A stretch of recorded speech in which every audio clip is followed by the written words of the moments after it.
Good morning. Welcome to Cosmic Compass Conversation. Yay. Today's conversation is really with our higher selves. Today's conversation is going to be with our soul. So, a really light conversation today. Okay, super, super easy, easy peasy. What we're going to do today is really look at this last day where Pluto is in Capricorn. So, as we do this, first of all, we want to breathe. So let me just finish letting people in.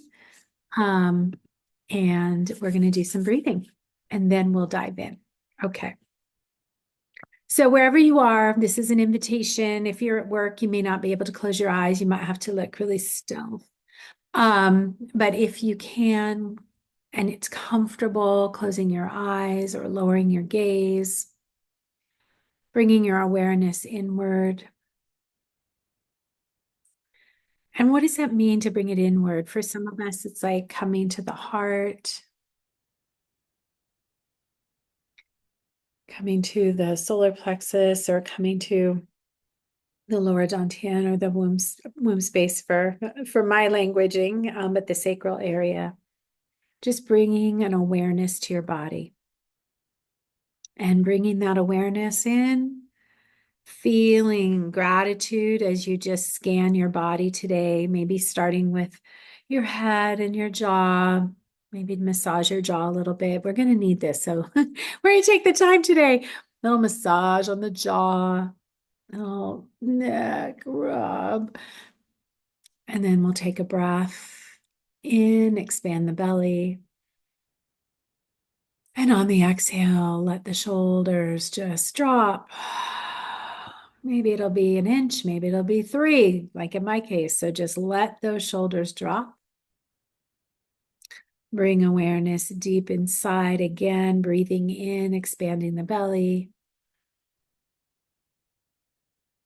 And when you exhale, feeling the relaxation just beginning in the jaw and the shoulders, dropping all the way down to your belly, breathing in, expanding the belly. And then relaxing the hips, thanking your body, bringing your awareness all the way down to your feet, feeling those roots going all the way down, acknowledging where you are, acknowledging this earth that you are standing upon. And just again, really being present with yourself as we take one more breath up from the earth, up through the soles of the feet, expanding the belly. And exhaling. Beautiful. So beautiful. It's hard to come back, but we will do a little more of that. So we'll have lots of time inward today. So good to see so many of you. Thank you so much for joining. So, as always, in this first part of our Cosmic Compass, we're going to pull some cards to go along with our week. See, David won the prize. I just put the date in the chat and then he said what it was. So tomorrow, Tuesday, November 19th at 12:29 Pacific time, Pluto enters Aquarius finally. So that's why we're going to focus on these last 24 hours or so, more or less. We're just going to focus because why not? That's what we're here for. We're here to do that because we can, right? And we have this beautiful day to really take this in. And I'll be honest with you. I think the last day Pluto was in Sagittarius back in, I think it probably was sometime in 2009 or 2010. I doubt that I honored it as nearly as much as I probably could have. I mean, I remember it distinctly because my life was like starting to do its thing at the beginning of Pluto and Capricorn. So, and for those of you that are listening, there's no interpretation of this movement. So there's no word. So in any case, here we are, end of this time. I do want to pull cards with that in mind. So here we go. And I'm going to use the Light Seers Tarot today. And I'm just dropping in, asking for us to be shown what would be best for us to see in this moment in time as we move into this next thing. So this is a card we've had before. Some of you will recognize the Page of Swords. And again, this is a really good day for us to just look at the card and take some notes if you want to right now or later. But what do you see? What are you noticing today? Because every day it changes for me. Like I'm noticing something I have never really noticed before. And what do you feel? It's a really instructive card. And if anyone wants to put anything in the chat, feel free. I really, again, I'll keep anonymity here because this is going on YouTube, but really, again, feel free to express if this is bringing you some particular insight. Yeah, or you can just, as I say, you could write about it later. But again, this is for all of us. Page of Swords is our first card. And our next one. Interesting. I love that. And we have liftoff, she says. I love it.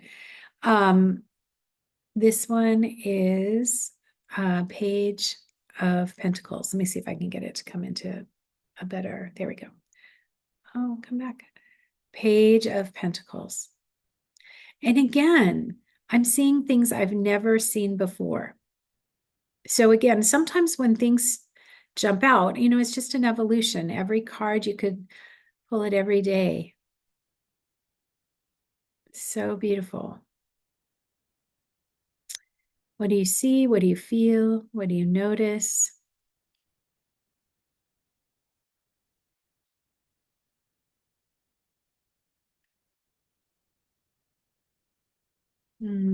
Yes. Beautiful.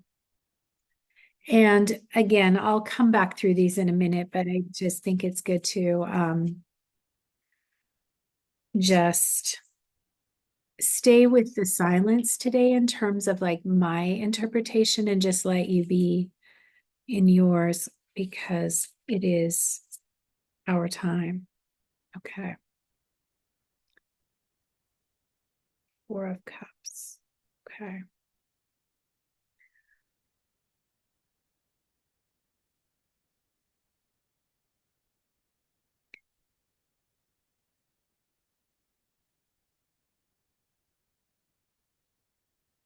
All right. Again, how do you feel? What do you see? What do you notice? What's happening here? I'm always fascinated. Again, I saw something I hadn't seen before. Very intriguing. I will point them out in a minute, but I really just want to give you a little time to be with this.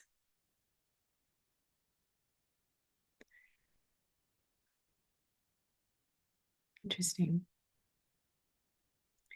Yeah, and I'll go through the chat in a minute too.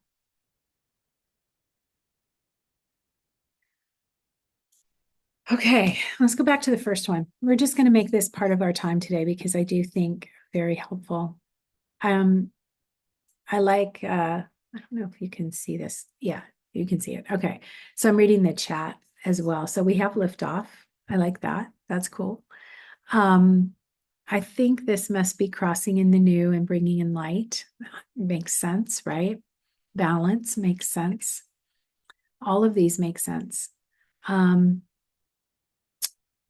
see if I can get it to come in. I noticed this time the birds. Swords are a mental card, higher thought, higher meaning, knowledge, insight. What I'm curious about is what kind of birds these are. Are they kestrels? Are they kites? Are they are they hawks? I can't tell.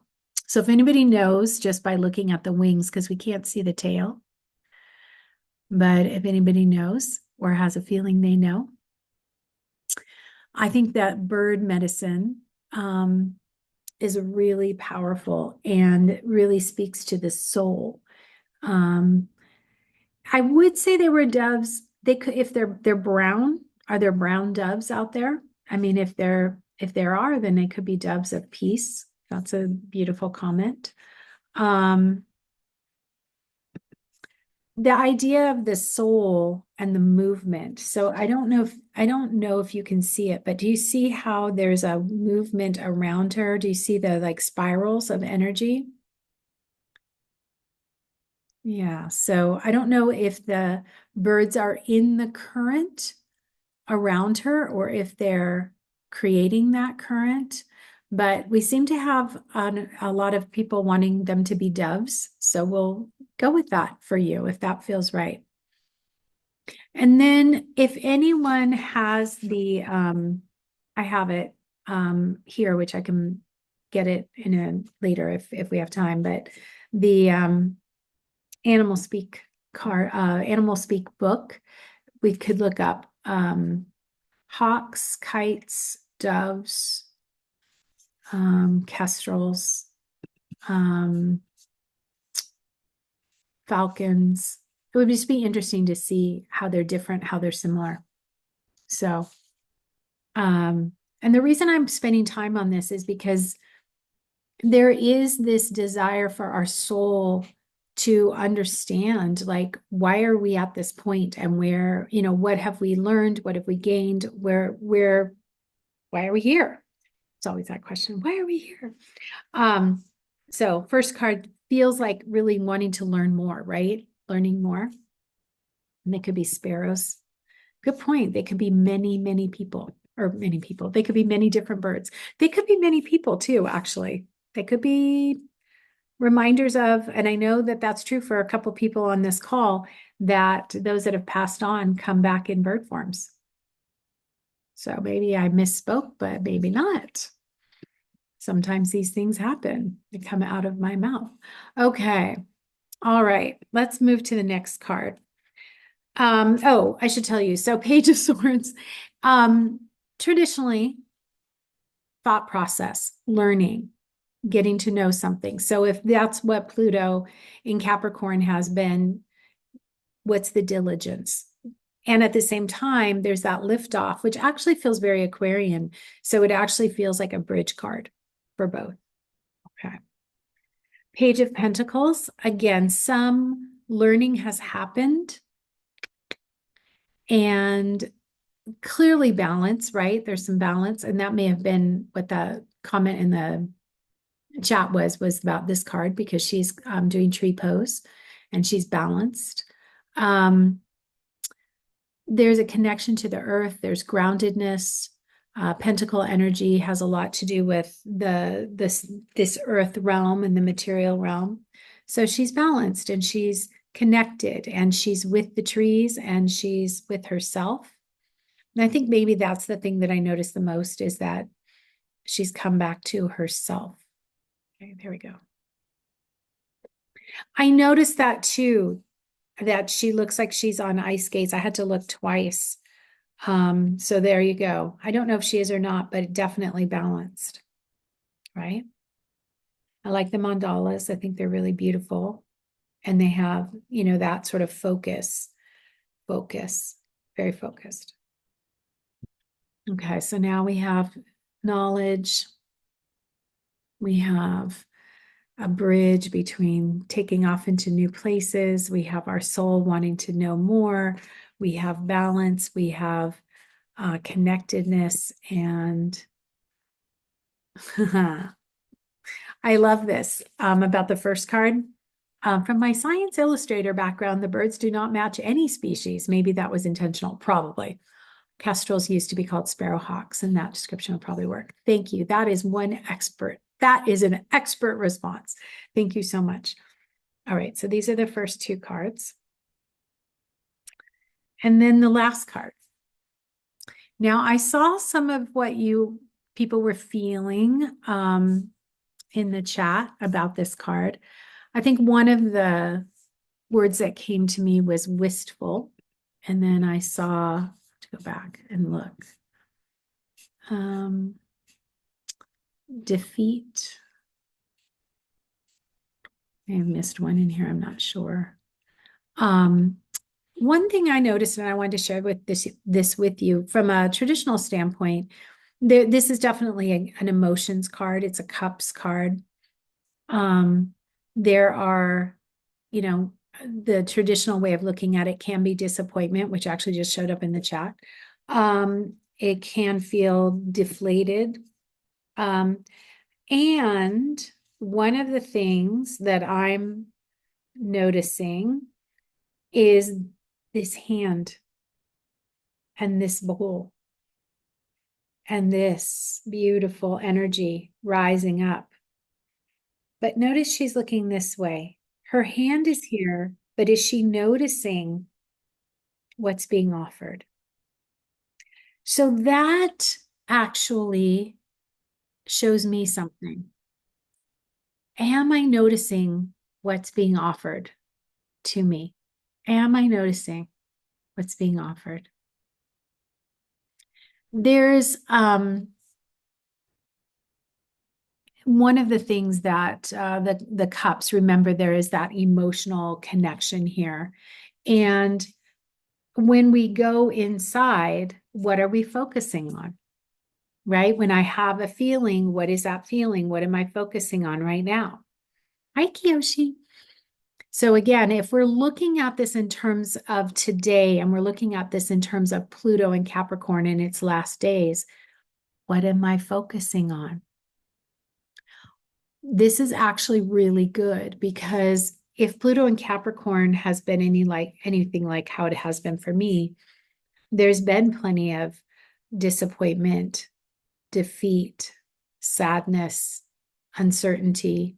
You could look at all the shadows, right? But maybe the message today is look what we've been given, or look at what's being given to us.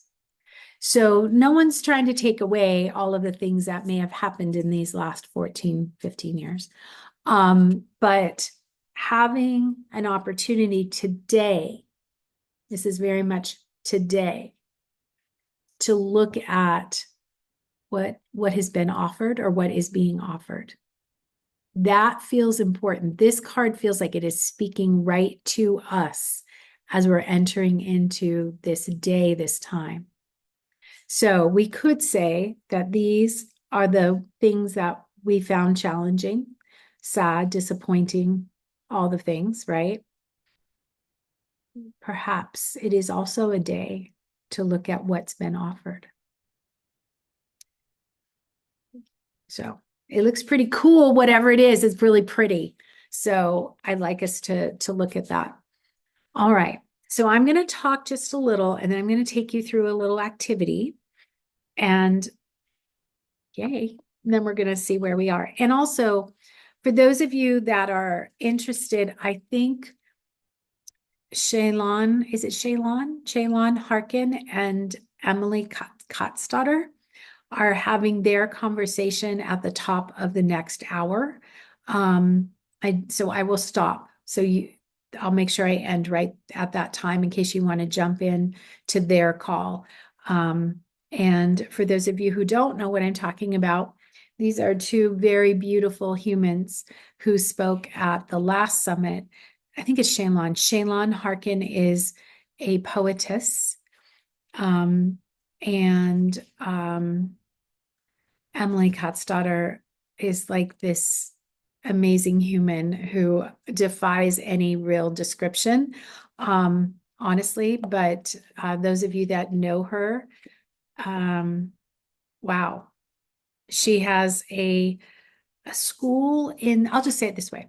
She has a school in Sweden that is entirely run by horses, and she is merely in service to them. And anyone can go and be with the horses. And they also have organized programs there, but there's, I think she said 212 courses that do the teaching and the healing. And she's very deep and very real person. That is a great question. How does one get onto that meeting? Oh, thank you. I'm glad that I thought that was a good description. If I don't think David can access it because I don't think on Facebook he has that ability to do that. If anybody else can get on Facebook to just look at Shaylon's last post or a post about that, and if you want to put the link, the Zoom link in the chat, that would be great. And for those of you that are listening later, I'm very sorry that you're missing it live. It will be rebroadcast or a recording will be sent out. So, but that, I mean, I'm certain knowing those two, whether they know the astrology or not, they know. Do you know what I'm saying? Like there's a reason why they're having this conversation today. And even if it's not consciously, oh, hey, like today's the last day, Pluto and Capricorn, you know, they know. You know, they know. So anyway, I haven't been in touch with them yet, but I won't be able to join because I have something else right after that. But it is very, I will be listening to the recording for sure. Okay. Thank you for going through all this with me. Now, thank you. The link, at least to get to the Facebook page is there. And then we can go from there. So all right. Now I'm going to do just a little head stuff and then we'll get into the activity. Okay. So Pluto and Capricorn, we're just going to focus there because we have plenty of time to focus on Pluto and Aquarius. But this is like, if we come back to our cards, what are the messages? We could probably make a list of the things that haven't necessarily been great, but really important for learning, right?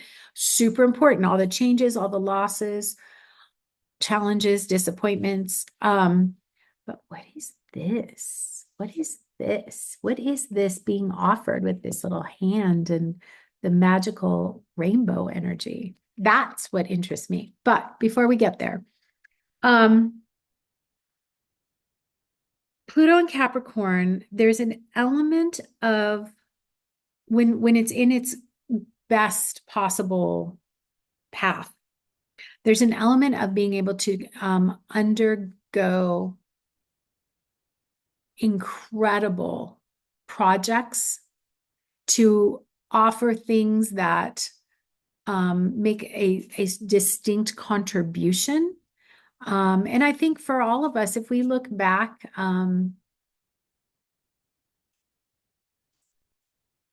okay. I'm sorry, I got distracted by the chat. I couldn't quite understand what was going on, but anyway, thank you.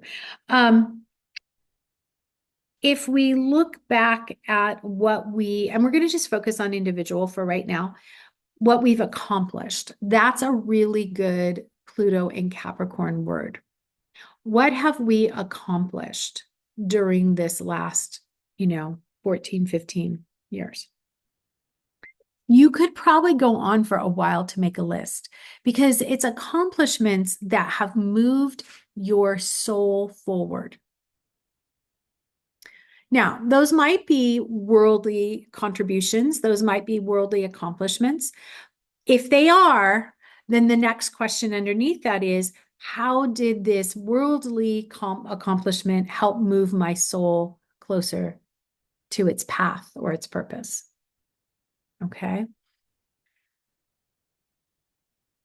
Okay, so a tangent of that is, and these are, where our activity is going at this point, but anyway, these are questions that one should be writing down. So how did these contributions or accomplishments help move my soul forward? How have I moved my soul forward?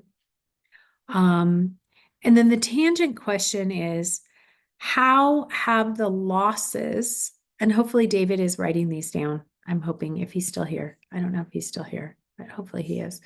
How have the losses and the disappointments also moved my soul into more of its evolution? So, how have the losses or disappointments helped move my soul further into its evolution? You could write on that for days and days and days, right? The gift, the gift, right, is that evolution, that learning, that connection. Okay. So, some of the really fabulous qualities of Capricorn, and again, Pluto in Capricorn, is there's a ability to deepen our connection to that which has long term value. So it stays around. Okay. Deepen, that's the Pluto part. Deepen into what has long term value. So if you were, let's just say you're an artist. If you're an artist and you're used to doing an art a certain way, during Pluto and Capricorn, you might get even better at that, or you might venture off into something that you love even more that reminds you that you have other gifts and that you now have something of more value. Or, oh my gosh, okay, this is wild. The person who just came on was a person who was just in my head. I was just about to give an example, which to keep all of your anonymity, I'm not going to use names, but for those of you that can see who just came on, you were just in my head. I was just seeing you. I was just saying that, sometimes with Pluto and Capricorn, what happens is we recognize that we have a gift or a talent or a contribution that we didn't know we had. And it's one that will last. Okay.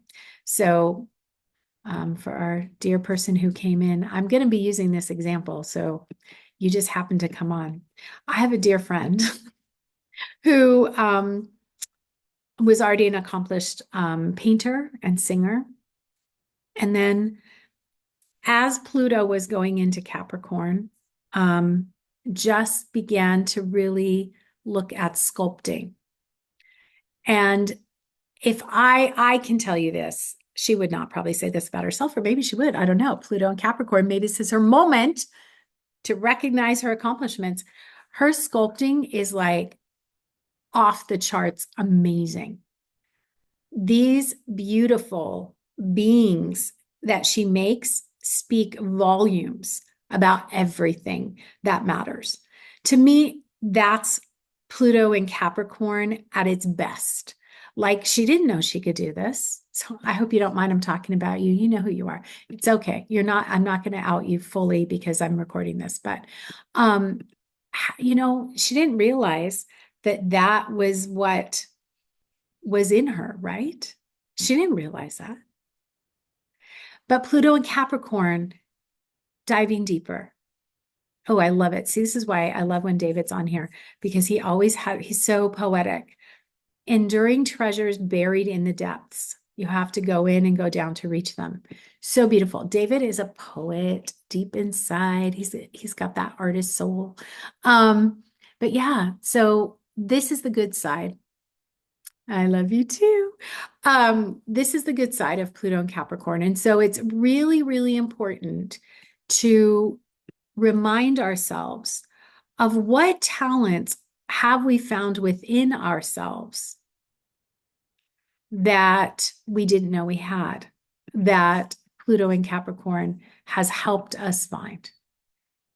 Okay. Now, I can't, I mean, these are questions that you're not going to write down necessarily quick answers to in this moment, but I do think it's a really powerful way to approach today, just to be in that question. Okay. Now, I am going to talk about the shadow, just a teensy weensy bit. Okay. In the shadow, at its worst, I'm just going to read. I just want you to know I am reading this because I myself probably wouldn't use these words, but I think it's true. And this is from the Book of Pluto by Stephen Forrest, who's an evolutionary. He's a revolutionary evolutionary astrologer. He's a bit older than I am, but I get him. Like I get him. So In stark language, he says, Pluto in Capricorn is ominous of the tyrant or the dictator. At its worst, it is that most corrupt of human spirits.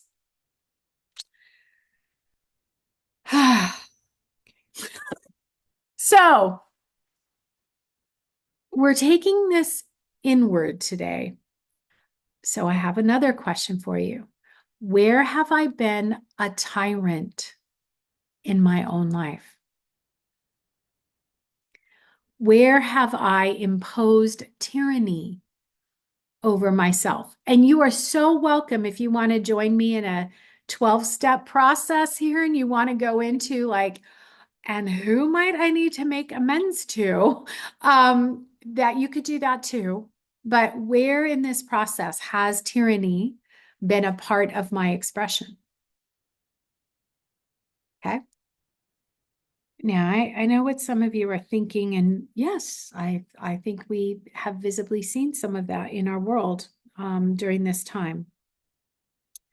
So there's Pluto in Capricorn.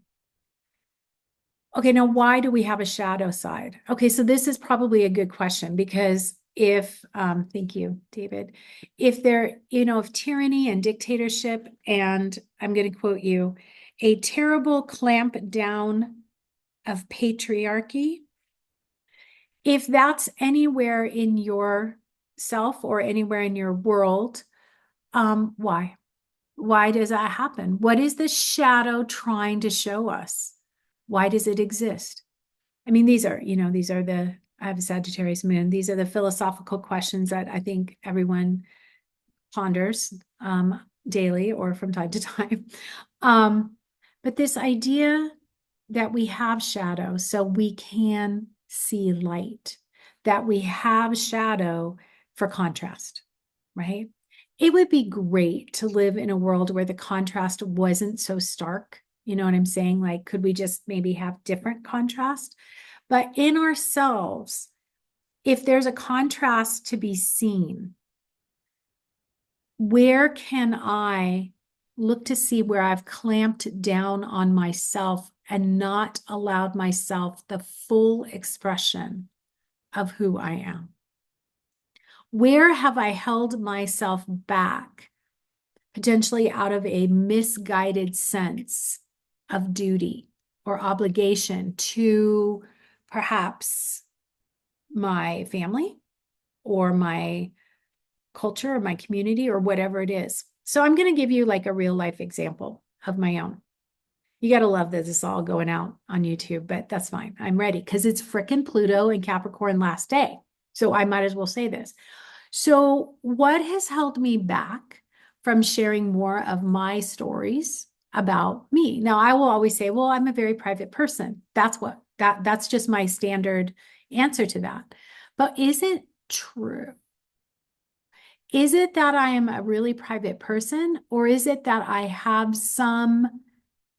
can't share that because it's not appropriate? And then I have to ask myself an Aquarian question. Is that true? Because what is appropriate and what is more freeing for more people? So if I share more about my story, does that allow other people then to feel more into their own journey? Right? So just some interesting questions to share. And I've been a lot more open about my past ever since that podcast with Warwick, because there's something about that Pisces man. I swear, I just told so many things that I never share publicly. So that was interesting, but it was very healthy. And that has happened, obviously, in the last couple of years. So what is it that I need to do more of? What's for me? So I'll say this for myself. What stories would be healthy to share, or what learnings or wisdom is healthy to share from this time, right? So yes, I think, acknowledging that I may not have shared much about alcoholism and being raised in a home where there was violence and alcoholism, I would look at that and ask myself, do I not share that out of why? Why don't I share that? Maybe it's just not appropriate in the conversation, but maybe it is appropriate to look back and say, trauma has been a place where I have learned a lot, and not just about resilience, not just about survival, but about compassion for myself. And yes, ultimately, hopefully, compassion for those who were uh, on the one end of the spectrum, unkind, and at the other end of the spectrum, way more than unkind. So where do I fall on that? And so that's still a journey I'm taking. So it's a question. It's a question for all of us. Where have I been holding back? What have I been holding back? Is it important for me to acknowledge it? And maybe nobody needs to acknowledge it publicly. It just so happens I'm recording this. But to look at where the challenges, the really dark sides have held me back a little bit. Oh, I love these chats. I just need to stay up to date on this. Oh, baby deer, looking in the window. So what we know about deer is that they represent love and compassion, right? They have other meanings too, but we've been talking a lot about deer over the last 24 hours, actually. So just have that on my mind. So how can I have more love and compassion for myself? There's an antidote for some of this. And for those of us that may have a lot more trauma that needs to be unpacked, you don't need to do it all at once. You do it slowly. You do it with help. You do it with professional help. You do it in ways that are supportive and alive and beautiful and kind and compassionate for yourself. And if you don't have trauma, cool, new starting place. But I still want you to be more of yourself, because that's the bridge, right? That's where we're headed. Aquarius is so much the authentic, outside the box, be more who you are, don't hold back energy. So today is that day. Where have I been holding back, and how have I been holding back, and how can I find my way to more expression of who I am? So for some people, it might be just like where you work. And as I've said in the past, there have been places where I worked where it was really not appropriate for me to be my full self. So after a period of time, I moved on because I couldn't not be me. Does that make sense? I had to be myself. And so where in your life do you need to be more of yourself? And if there is an organization or something around you that isn't quite fitting, how do you find the next thing that might fit better? Okay, now one more very cool thing to mention about Pluto and Capricorn. So I'm gonna, before we do an activity, I do want to say that there is some beautiful aspects to Pluto and Capricorn. So kind of winding back around to the gifts, right? So when we think about contribution, and we think about contribution that is helpful in some form that shows us, form is actually a great word, that shows us a seriousness of purpose. Again, I'm going to quote Stephen Forrest, visionary spiritual principles that manifest physically and durably into this material world. Okay. So this is your last kind of thought for this, is where have I allowed visionary spiritual principles? And this will make sense to almost everybody here. I'm certain of it. Where have I allowed visionary spiritual principles to manifest physically and durably into this world? Okay. And that doesn't stop. This is just we're not, just because Pluto's leaving Capricorn doesn't mean that stops. But I wanted to share with you one person who had Pluto in Capricorn, of whom I am quite fond. So obviously they lived a long time ago. Although we do have babies and young people now with Pluto and Capricorn, who some are 15 years old. So, but this is going back a couple hundred years or more. Jane Austen. Jane Austen had Pluto and Capricorn. So before anybody says anything, I am a Jane Austen fan. There is nothing you can say to me that will take me off my Jane Austen fangirl place. Okay. But this Jane Austen is a great example of looking at social norms and how particularly women were being held back by the social norms, right? So, and what could they do? What could they do in the time they were in to stay strong, stay connected, get each other connected? And yes, a little bit of romance is not a bad thing. Like just throw it in, it's good. And there's actually, but if you look at, having been a literature major, this is my thing, right? If you look at where Pluto and Capricorn is in her books, you'll notice that a lot of these main characters marry older men. I don't know if you've noticed that. They seem older. I don't know. They're probably 10, 15 years older. That's really common. That's a Capricorn thing. So, and many of these beautiful main characters are wise before their time. That's a very Capricorn thing. So you have to remember, she was writing from her perspective, right? Her filter. And so here she is with Pluto and Capricorn, kind of wise before her time, an old soul, if you will, and wanting us to look at social norms. And hello, did she not make a durable, lasting contribution? Yes, whether you like her books or not. They're durable, long lasting, and still being taught in the schools today. So, yay, Jane, go, Jane.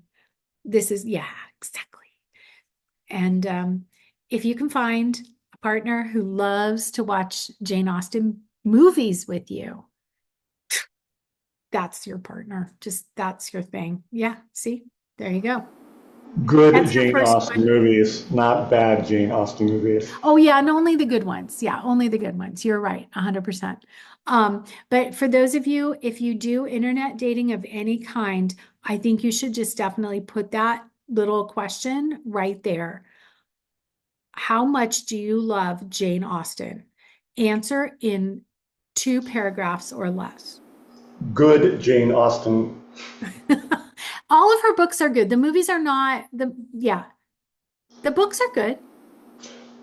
Some of the movies are real stinkers. Yeah, but the books, the actual writing is excellent. Okay. Yeah, David, talk to people in the chat about which movies you like and don't like from your perspective. We're going to move on. We'll get you that list. We'll get you that list. Okay, so that's ending on a lighter note, but that idea of a durable and lasting contribution, we may not know what that is right now, obviously for ourselves, but that idea that Pluto and Capricorn had the ability in this time frame to bring us into a place where perhaps some of what I love it. We've been able to get into something or start something, right? That we can take forward into the next part of our lives that is a lasting, beautiful contribution either to ourselves or to others or both. Okay. Well, okay. There's a lot in the chat. All right.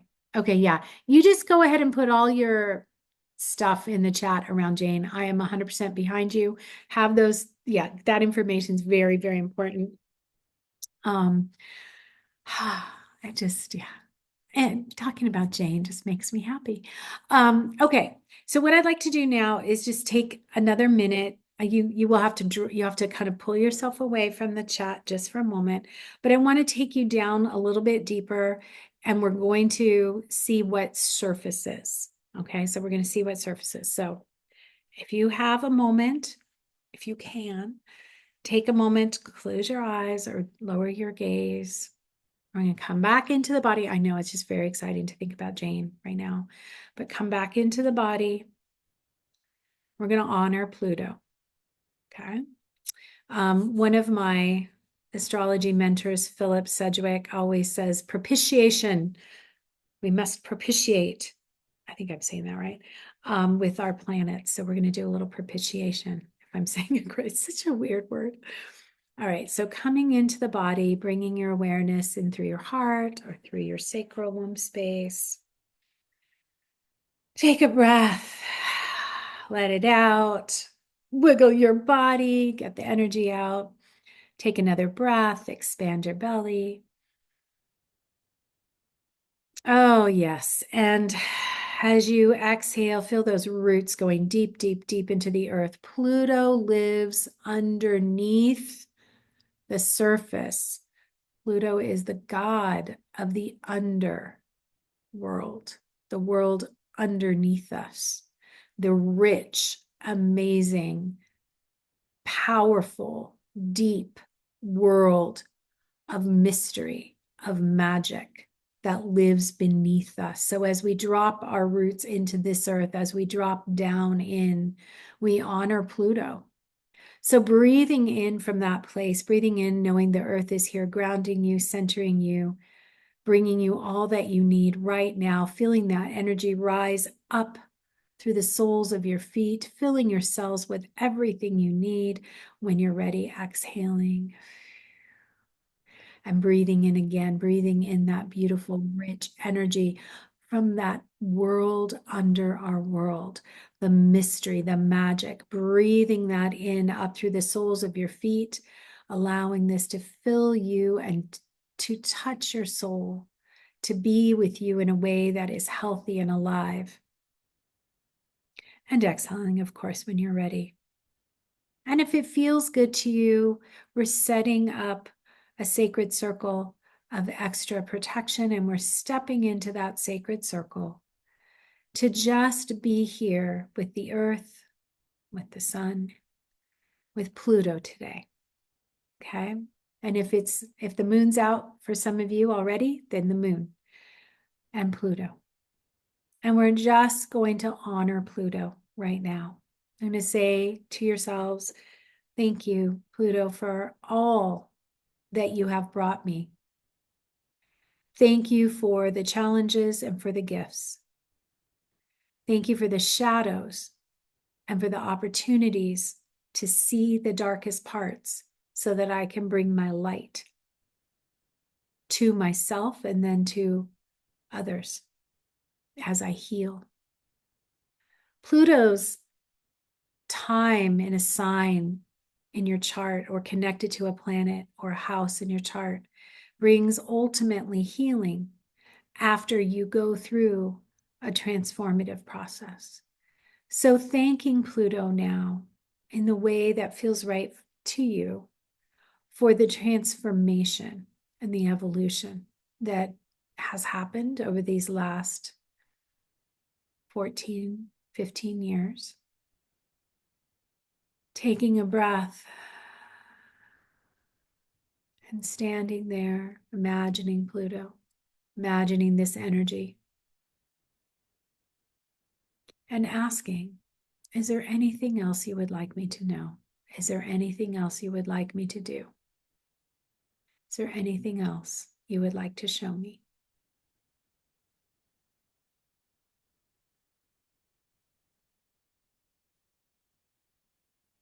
And just listen, and don't worry if you don't hear anything right away. You can be in the question today.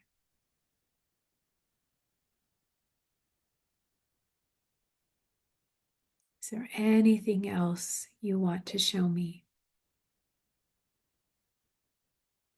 Calling in the ancestors now, understanding that they too are to be honored and thanked for getting you here to this moment.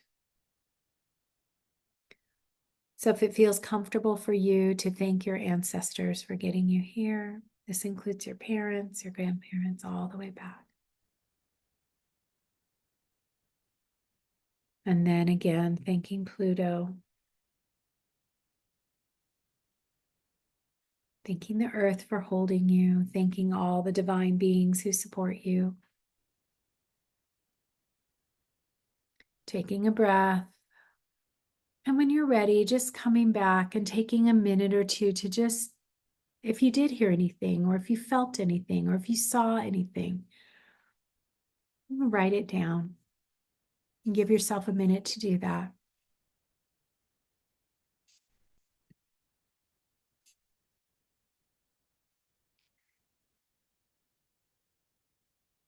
And as you do that,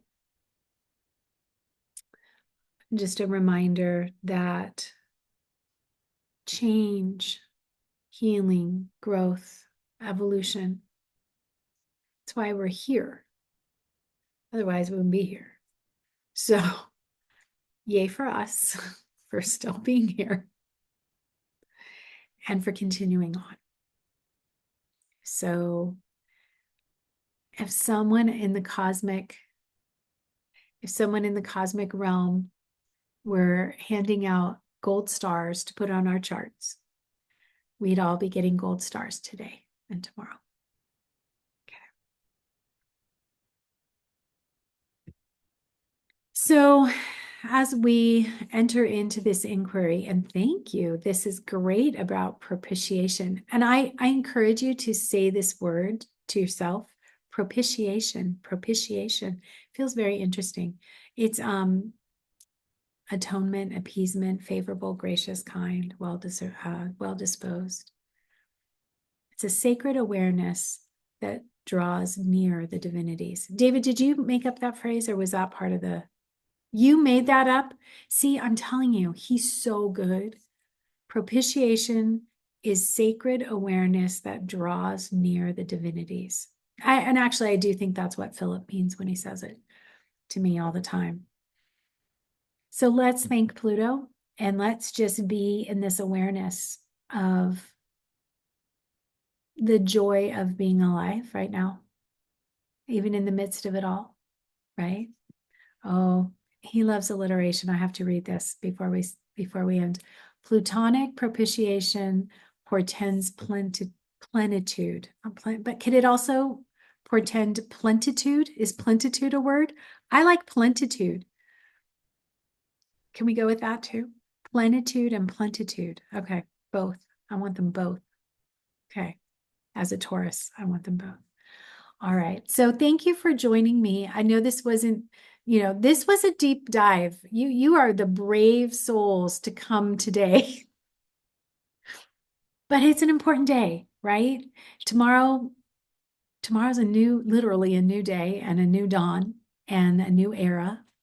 So stay in the inquiry. If you're off to bed, because I know for some of you it's evening, if you're off to bed, let your dreams take you where they need to take you tonight. Okay, and just leave that notebook or your phone nearby so you can talk into that. You're so welcome. And I want you to enjoy the rest of your day. And again, be in the question. Be in the question. All right. Don't let the plutocracy get you down. Okay, see plutocracy. There you go. There you go. Uh-huh. All right. I'm going to end. But it might, being aware of the plutocracy that we live in, might take us down and in, which Exactly. is where we need to be in order to truly thrive. Exactly. Exactly. All right. I'm going to stop the recording.